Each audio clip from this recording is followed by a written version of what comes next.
This is head coach of the LA Lakers, Luke Walton. You're listening to the Popcorn Machine on Lakers.com.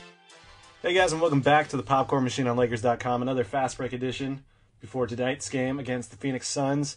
On the line from Phoenix, Mike Trudell. What's up, Mike? Joey, I'm ready to receive your passes as we fast break to the basket, my friends. Now, in this metaphor, who do you want to be? You want to be Kuzma? You want to be Julius? Any preferences? KCP? Yeah, I'm good with Kuzma. You know, strong transition. You're obviously going to be Lonzo. Is that the idea? I mean, I feel like I get naturally compared to Lonzo in so many facets of my life that I think it's only natural. That's true. Yeah. Good. Speaking of Lonzo, go ahead, Mike. Double. No, so especially after that triple-double. I know, exactly. That's what I was going to go into. Obviously, Lonzo coming off the youngest triple-double in NBA history. He had a good game against the Suns, a really good game against the Suns earlier in the season. So potentially, not to get ahead of ourselves, but maybe even two of the youngest triple-doubles in NBA history if he keeps up the play that he showed in Milwaukee. What do you think was the biggest part of Lonzo's game, or the most encouraging part of that Milwaukee game? Yeah, so I felt this way a little bit last year when Westbrook was totaling the triple doubles up, and as the year went on, and it's definitely impressive. There's no question, just as a statistic, but it's also somewhat, not irrelevant. But let's say if you get 9 rebounds or 9 assists or something, it's not to me any less of an accomplishment than the triple double. It's just all relative to whatever the stats did in that game to help you win, and therefore Lonzo's post-game reaction was pretty interesting when he was asked about the triple-double, and I believe I asked him in the locker room at Milwaukee, and he said very quickly, I don't care. And so to follow up on that, why not? It's certainly better to do that than not to, right? He's like, we didn't win the game, and that's the whole point of getting statistics in the first place, if they're going to help you get the chance to have your team win. And I don't think that he's doing that just to sell it. I think that he actually believes that, and that he's always been about winning. His quotes have certainly been all towards that point. So Lonzo isn't affected by that, but it doesn't mean you and I can't look at it and dissect it and say what was good and what wasn't. And the good parts of it, Joey, to me, were just how aggressive he was. And whether that was getting his own shot, which he took a couple of threes early and made them, always a good sign, or more importantly, not just getting assists to guys that were hitting shots from the perimeter or anything, but getting layups for guys by really manipulating the screen roll well. And what I thought was really interesting was that Milwaukee plays this blitzing style of defense, and they throw their length at you and they try to get you off your kilter like that. And Lonzo just simply either dribbled around or waited another beat and then made the right pass to a guy to get a layup. And I was just so impressed by that, because that takes a lot of savvy in a point guard, and to do it the first time that you face a team, the first time that you face that kind of defense, I thought was really good. What did you see there? Yeah, I saw a similar type of performance as you did. That what stuck out to me most was, like you're saying, the screen and roll, and being able to not only handle Milwaukee's blitzing as a rookie, as a 20-year-old, but to kind of be able to turn it against them and use their own aggression to get other people's shots. He had 3 almost identical passes and pick and rolls to Julius Randle. And that was really the key to that 7-assist second quarter that Lonzo had. And, I thought that composure was really the most encouraging part of that game. And just like you said, of course he's been all about winning since he got here, because he's been all about winning pretty much his entire life. He had such a successful high school career with that undefeated state championship season. UCLA, he turns that team around pretty quickly. So I do, like you, believe him when he says that I care about winning more than anything. I'd rather get the win than get my own stats, because he's just become so accustomed to winning. But also, like you're saying, I think it's important that to acknowledge that getting a triple-double less than a quarter of the way into your rookie season just isn't normal, and I think that should be recognized. Yeah, so the points and the rebounds, to me, that's all well and good. The rebounds, he's obviously an excellent rebounding guard. What is he averaging? Probably around 7, or getting up there on the season, Joey, somewhere like that, 6 or 7. Yeah, he's third among point guards, and that's if you count Ben Simmons as a point guard. And what's his actual average? I'm sorry, what was that? Right this second. Oh, what's his actual rebound average right this second? I know it's got to be around 6 or 7. Yeah, he's at 6.8 right now.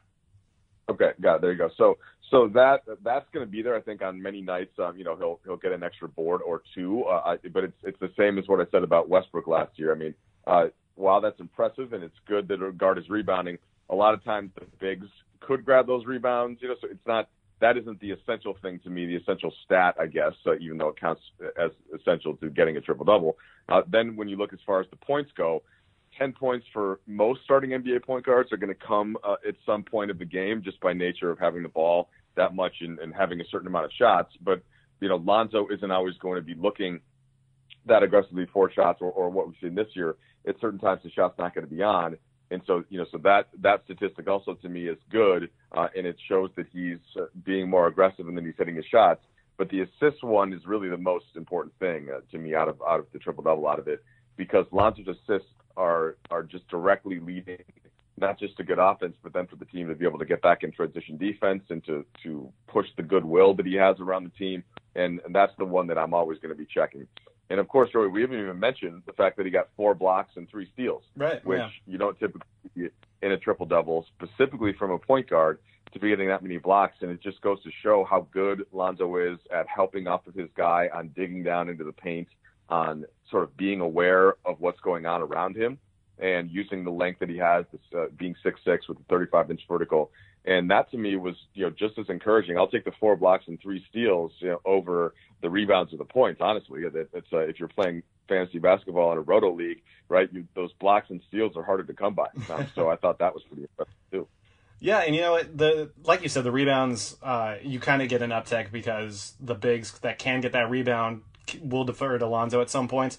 But there's also a reason why they're deferring to Lonzo, and it's not just so he can get his stats. It's also because when Lonzo gets that rebound, he does that thing that's just become, kind of quintessential Lonzo at this point, where he whips his head around before he even comes back down to the floor, already surveys the court ahead of him, and that's how he gets those transition passes out so quickly, those outlets to BI or to KCP. I think he had 2 transition assists in this last game, 1 free throw assist in transition off a rebound, and then a couple more where he pushed the pace and down the line that led to a basket for the Lakers.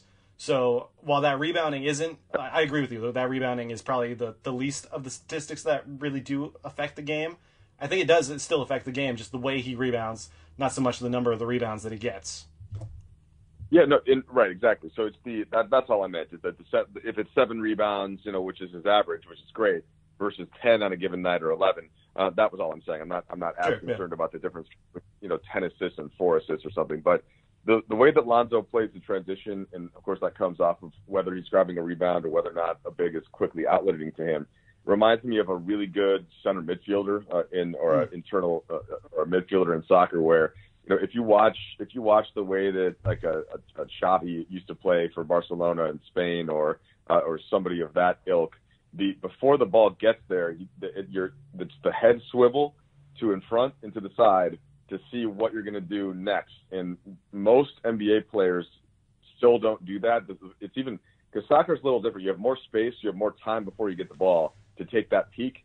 But Lonzo is able to do the snapshot, a la Steve Nash and Jason Kidd and Magic, and this is, of course, part of what makes you such a great passer. He's able to take that peek before he gets the ball into his hands, and that's the whole difference between seeing somebody and then getting to throw the pass. And whereas if you have waited and you just go up, rebound the ball, then turn and dribble, and then look, it's already too late. And that's, to me, the whole key to Lonzo's passing game, is that ability to look first and take in what's happening on the floor. And that's, to me, is the real special quality that he has. Mike, as someone whose soccer knowledge, for the most part of my life, has been limited to Freddie Adu and Landon Donovan, who is the best? Freddie Adu. I know, yeah, I had to reach back for that one. Who is the best? It's painful. It's just painful to hear that, because the only reason is because he was on the cover of Sports Illustrated, right? Otherwise, you wouldn't have even his name would have come up. It's painful. Anyway, go on. Yeah, I mean, 14 years old. We think the pressure's on Lonzo, 19 years old or 20 years old. Freddie Adu was 14 years old. It's pretty crazy. Yeah. But what's the best soccer comp for Lonzo? Because it does feel like he does kind of have like that Steve Nashian soccer-inspired style of play. Yeah, I'd have to do a real brain exercise to come up with this, because he's, the best passer right now, I still think, even though he's the best goal scorer, is probably also Messi. Even though that's not even the thing that he's best at probably. But if he wanted to be, it's just because he's the best all-around player. And passing is he's amazing at passing as well. But we still think of Messi a little bit more as a goal scorer. But I can't quite go there. Because Messi combines the best of sort of finishing and passing. Lonzo obviously isn't up there as the best finisher, which would be Kyrie Irving, right? Kyrie or Steph Curry sort of finish plays like Messi does. So I'd have to rack my brain a little bit harder. Xavi, when he was playing, he's not playing at that level at this point. Was the best pure passer that occasionally scored, and so that's why I mentioned that at first when thinking about Lonzo. And that's the type of player that you're looking at right now. And like ideally, what happens is that Lonzo continues to get better as a scorer and a finisher, which I think he will. I think he'll really probably score a little bit better each year as his shot gets better, as he gets more comfortable, as people overplay his passing lanes more. And that's the exciting part about Lonzo, is that he's already able to do this, have this sort of elite skill now, and have the time to have everything else come along with him as he ages. All right, I'll make a note that we will come back to the soccer comp at the next triple-double. Is that fair? Yeah, I just don't want to rush Lonzo into a certain player right now. So yeah. I'm gonna punt on this month. Sounds good. Before we go, I want to do a little bit of Suns. What's that? Soccer fans can tweet us with some ideas if they would like, and we can discuss on a further pod. Yes, that's a good idea. At Lakers reporter at Joey Ramirez. Before we go, Mike, I want to do some Suns scouting. We've already seen them once. That was under Earl Watson, who has since been fired. Interim coach Jay Triano, 5-6. Suns still last in defense, but they run a fast pace. They attack the rim. What should we be on the lookout for when the Lakers play them tonight? Well, I think this game is more about the sort of the mental and the intangibles of it, in that the Lakers came in here and won early in the season. And just like what we saw against Washington, that sort of makes the other team redouble their effort. And nobody wants to get swept on their home floor, particularly in a conference, particularly by the Lakers, who are a team that the Suns have kind of targeted, just like most Western Conference teams do of late. And so that, to me, is the biggest challenge. Isn't necessarily the style that Phoenix plays or the execution that they're going to have on offense. It's more that they're just going to bring a much better team effort and a much better team energy. And that's what the Lakers are going to have to find a way to match. And I think that we'll know early, I think, whether or not they're going to be up for it. And that's what I'm going to be watching for, is does Phoenix jump out to an early lead, or do the Lakers kind of find a way to compete early and then find ways to execute late? Yeah, and then on my end, limiting free throws. Phoenix is top 2 in free throws made. Devin Booker and TJ Warren are obviously the big guns on that team, trying to limit those guys. And then Lakers, 19 turnovers or more in 3 straight games, all on this road trip, all losses. So I think limiting those turnovers are going to be pretty big. Very last thing, Mike. The Suns have a guy who is on D-League assignment, G-League assignment right now. Derek Jones Jr. was second in the Slam Dunk contest. Goes by the nickname Airplane Mode Jones. I love that nickname. And I did a little deep dive on the best dunker nicknames in NBA history. Wanted to know your thoughts. Vince Carter, Air Canada. Michael Jordan, Air Jordan. Clyde Drexler, Clyde the Glide. Daryl Dawkins, Chocolate Thunder, which apparently he got from Stevie Wonder. Stevie Wonder gave him that nickname, so bonus points. Dominique Wilkins, the Human highlight film, and then outside the NBA, Phi Slama Jama, the Houston Cougars. Yeah, so man, Phi Slama Jama is the best nickname of a team ever, I think, of a whole team. That's just tremendous. So I've always liked that, but I wouldn't say it doesn't apply to a particular individual dunker.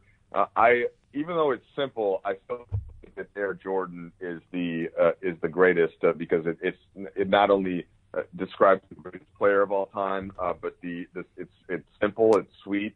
There's the best selling shoe line ever, right directly out of it. You know what I'm saying? So I think it's pretty tough to beat Air Jordan, even if it's not the most, it's not quite as unique as a Chocolate Thunder or something like that. And Air Canada never really loved because Vince then got got traded eventually, or left Toronto, and so I'm it's also a little bit of a taking the air out of the Jordan pick. So yeah, I got to settle on Air Jordan. Okay, all right. I love Airplane Mode Jones, and I've been trying to get Larry Springer going for Larry since he was a rookie. I come on, I like the springs because he springs up for the dunk. Larry Springer, Jerry Springer, and then they have the Larry chants at Summer League. I'm honestly stunned that hasn't got on. Yeah, well, look, we should probably ask Jay Diaz, who at least got Kuz control going for Kuzma. Although you helped popularize it certainly by tweeting it for Matt Lakers. Yeah, Jay should have TM'd that while he could. It's out in the open now. Yeah, but look, keep these are important things to keep thinking about, Joey. So I'm glad that you're spending some time on it, and I'll look forward to seeing if this. Well, look, if Nance gets to the dunk contest, depending on health and all that kind of stuff, and if he wants to do it, that will give us an opportunity to workshop some more nicknames and see if we can get one to stick. And if Larry Springer, as you have coined, if that's the one that we ultimately choose to go with as a unit, fine. I'm not sold on it yet, but I'll let you try to wear me down. Oh, that hurt me right there. I already made some shirts. Not yet. I just said not yet because I haven't. Again, I just heard it. I hadn't heard it before. I have to talk to Larry about it. I have to talk to Zubats about it and see what they think. All right, Mike. We'll see you in LA tomorrow then. Okay, thanks, George. Cheers. Oh, did he put Person in the popcorn machine? Yeah, Person ran at him out of control.